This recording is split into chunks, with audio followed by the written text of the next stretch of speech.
राधे राधे मेरे प्यारे दोस्तों। मेरे न्यू ब्लॉग में आपका बहुत बहुत स्वागत है। तो स्टार्ट करते हैं। मैं सुबह सुबह उठी, ब्रश की, फ्रेश हुई, नहाई और देख रहे हो मतलब मन नहीं होता तो भी उठना पड़ता है। उठी और तुरंत किचन में जाना पड़ गया क्योंकि बहुत देर से उठी थी। फिर मैंने बनाया दाल चावल सब्जी रोटी और ये सब बनाई। यहाँ भाभी चाय रखी थी अपने लिए और मम्मी के लिए। उसके बाद आ गई रूम, रेडी हुई और निकल गई लैब के लिए। लैब पहुंची थी, हाँ सब पहले से पहुंच चुके थे और काम चल रहा था। और ये हमारी अंकिता कुछ हमें बता रही है हम लोगों को, और हम लोग उसी का मजाक बना रहे हैं। काम भी चलता है और साथ में जब हम लोग फ्री होते हैं काम से तो हम लोग की मस्ती भी चलती है। हम लोग सारा कुछ सीखते हैं। मतलब मुझे ऐसा लगता है कि परफेक्ट जगह है ये मेरे लिए। मैं यहाँ सब कुछ सीख पा रही हूँ। बिल्कुल घर जैसा माहौल है, ऐसा नहीं है कि किसी से झिझक है या कुछ भी। बस फिर मेरा काम खत्म हुआ और मैं आ गई घर। घर पहुंचते ही मेरी आरू समझ गई कि उसकी चाची घर आ गई है, क्योंकि उससे मेरी स्कूटी की हॉर्न की आवाज़ सुनाई दे दी थी। तो वो मेरे से पहले ही मेरे रूम में पहुंच चुकी थी और उसको मैं कह रही थी जाओ जाओ, लेकिन वो नहीं जा रही थी। फिर वो क्या, वो मेरे रूम में रहेगी रहेगी। फिर मैंने खाया खाना और तब तक आ गए मेरे हस्बैंड।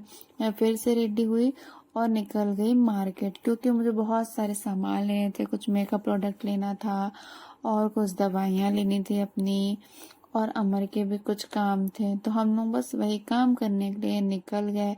और जब निकले तो हो गई थी थोड़ी थोड़ी रात, बज गए थे 7 साढ़े 7। और मेरा मन कर गया बादाम शेक पीने का, तो मैं बोली बादाम शेक पीना है। और फिर अचानक से हम लोग का प्लान बन गया कि चलो दीदी के यहाँ चलते हैं, क्योंकि जीजा जी की मेरी थोड़ी सी तबीयत खराब थी और नमामि से मिलने का मन भी था। तो बस हम लोग निकल गए। दीदी के यहाँ पहुंचे तो पता चला जीजा जी की थोड़ी नहीं थोड़ा ज़्यादा ही तबीयत खराब है। वो पेन किलर ले लेके चल रहे हैं। उनके थोड़ा बोन में कुछ प्रॉब्लम हो गई है, बैक बोन में।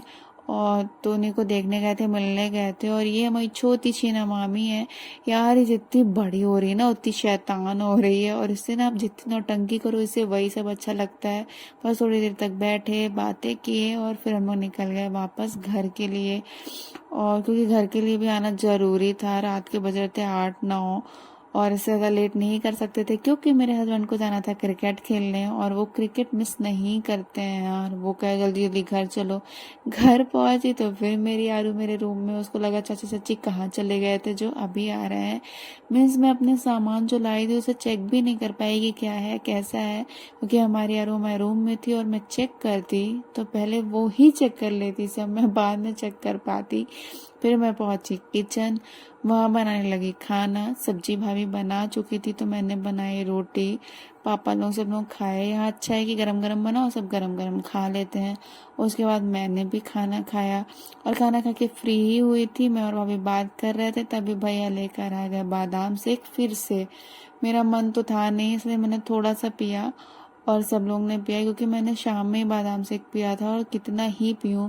फिर हम लोग ने की थोड़ी बहुत मस्ती, सारे लोग बैठ के बातें किए। ऐसे करते करते बज गए रात के 1 और फिर चले गए हम लोग सोने। तो बाय।